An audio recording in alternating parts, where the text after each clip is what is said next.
Well, Pete, I think we can all say what an unbelievable game of cricket. Can you try and summarise it for us and how you were feeling?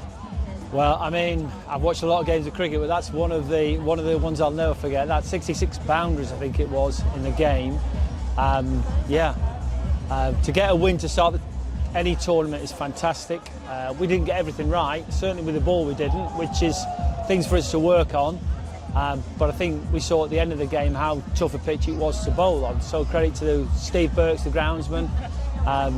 It was Trent Bridge back to, felt a bit like 2017 when it was such a tough place to play all the time for a bowler. But yeah, great game. Yeah, that was our highest ever T20 chase in Outlaws history. Does that mean anything particular to you? Well, the win means something to me.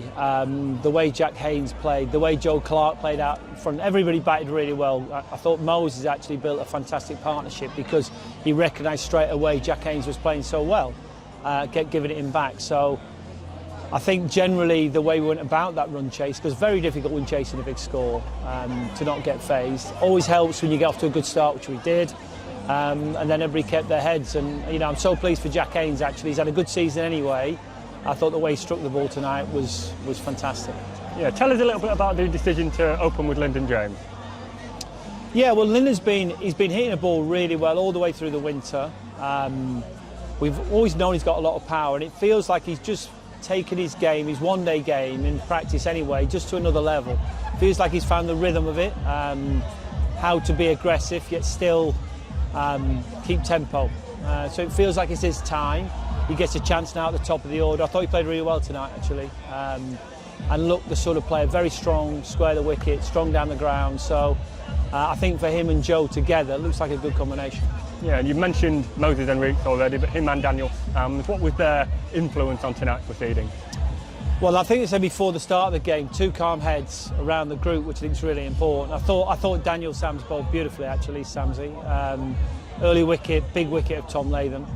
And then he was one of the few seamers who actually could keep his head out there, I think, and sort of find a mixture of pace, the line to bowl. You could bowl a good ball on that pitch and still go for 6 or 4.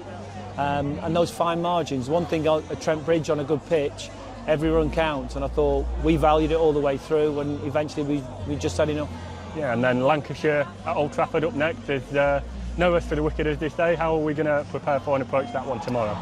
Well, I mean, tomorrow morning the lads will we'll be on a coach pretty much straight away. We get up there, do some recovery work as quick as we can, and you go straight into it. I mean, I don't mind it actually. I think our schedule, back-to-back games, then we get a few days to sort of look back at it.